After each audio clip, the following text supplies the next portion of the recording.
Hello, you're very welcome to the final video in the I Lack series. And the focus of today's video is I lack trust and how to find flow.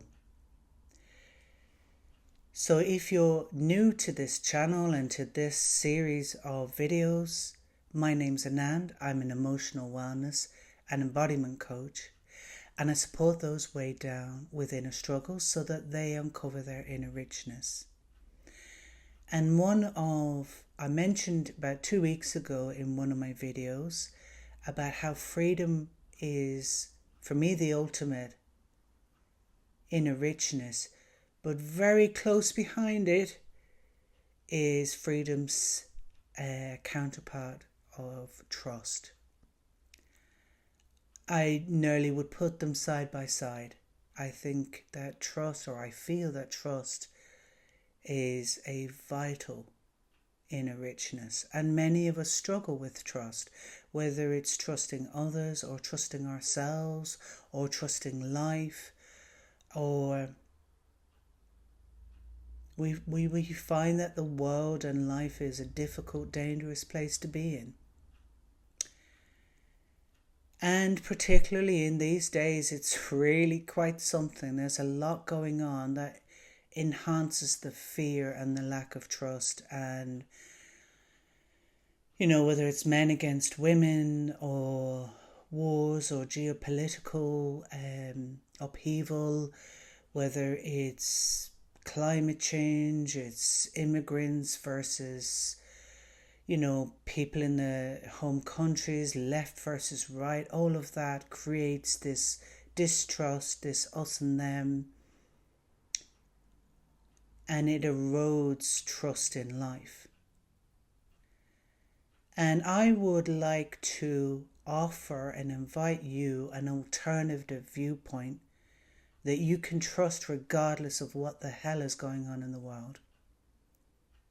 It may be hard to believe, but I definitely know from my experience, and this is an invitation for you to test it out for yourself. Don't just believe what I say.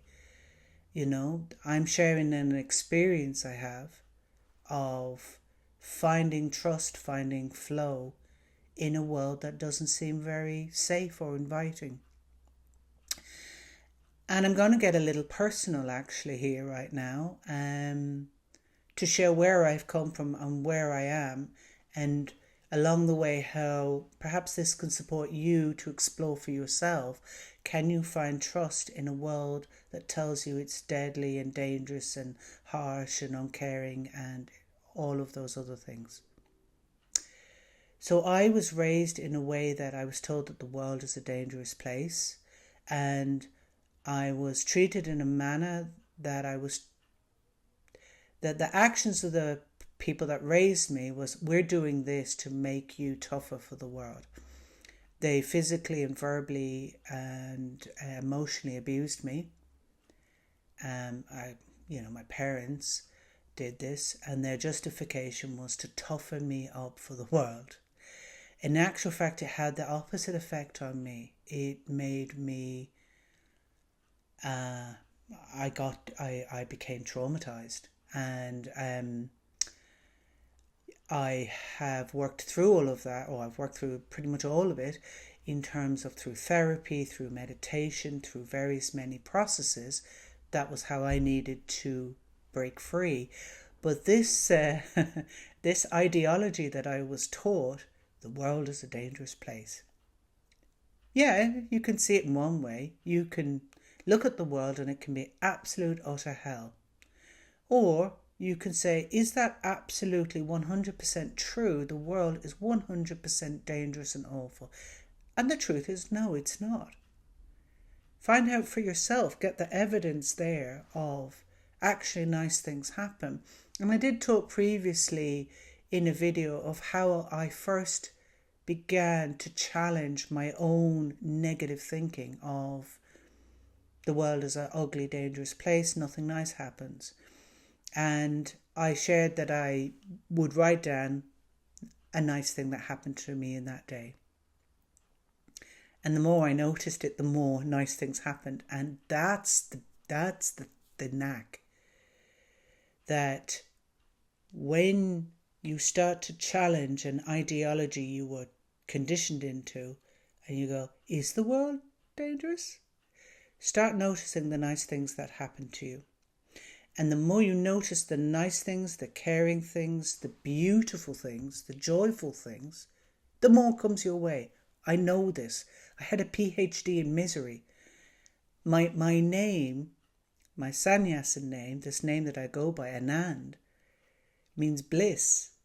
I converted my misery into bliss. And yes, some sad moments come, some angry moments come, some irritable moments come. I still get all of that, but nothing to the degree that I used to get, because now I'm beginning to trust life. And as I trust life,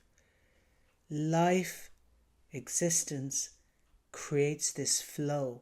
And the more I follow that, the more things happen. I'm not talking law of attraction. You can label it as that if you wish. I don't know what it is. I certainly tried law of attraction, and I remember The Secret and following all of that. But what those never spoke to were the moments where I doubted or felt afraid or was angry, or I didn't want to always positively think. That's bullshit for me. You can't think positively 24/7. But you can trust. You can trust. And you can acknowledge when you don't trust. And for me, I take the hand of my little girl and I'll say, I hear you, you feel scared, or you feel angry, or you don't trust, or you're not. What would you like to share with me? And as I grow to take care of myself and trust myself, the more trust in life grows. And I realise I've gone around the houses a little bit, but I'm trusting that something will come for you. If you're in a space where you distrust the world, sure, you can identify it and say, yes, it came from my childhood, it came from this situation or that situation. And definitely please get the healing for that. Get the therapy, get what helps you. But if you still find that after getting that care and support for a specific issue, as I said, I got therapy for the various types of abuse I encountered, which really helped me. Then I was still sort of slightly stuck in this, I don't still trust. So then I started to explore what's holding me back there, and it's fear.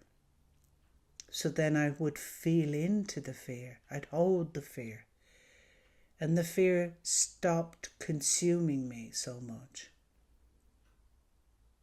And that's something you can do. And if you want an additional support, coaching can help you. And particularly somatic coaching, because 80% of our information is felt in the body, is held in the body. So when fear happens, jaw tightens, heartbeat races, everything gets very tight. The knots in your stomach, whatever it comes up for you, well, you can go, oh, you can feel into it. And you can be with it and pause with it. Breathe into it. And then the fear goes, oh, there's someone here for me. And that's how trust begins to grow. That's how safety begins to grow.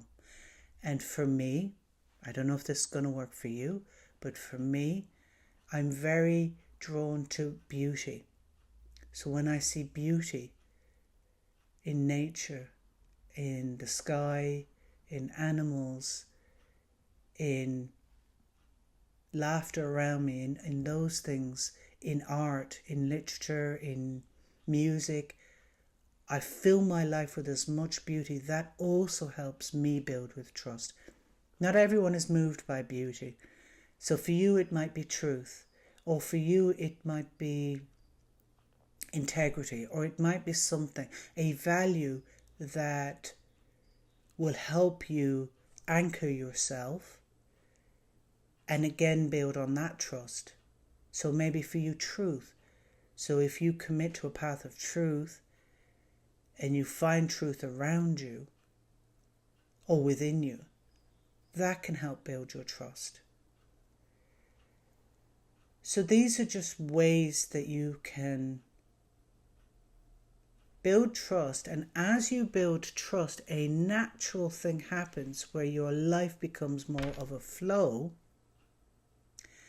And actually, one of the biggest indicators of inner trust is when you hear that quiet voice that says, go here, do this, follow that thing.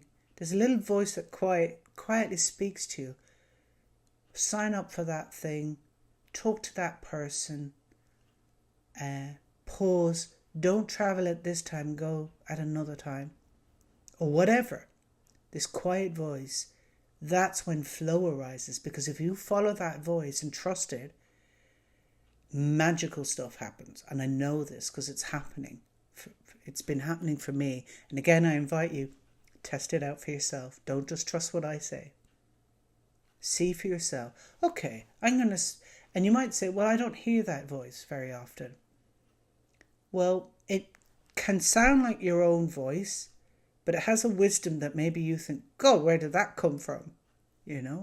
That's that quiet little voice. Meditate for a few minutes to see if it speaks to you. It's like this weird sort of inner knowing.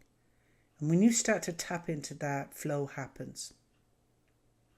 And the more the flow happens and the more you go with it, the more opportunities that align within you happen, and you start to feel safer, more secure, and you take more risks.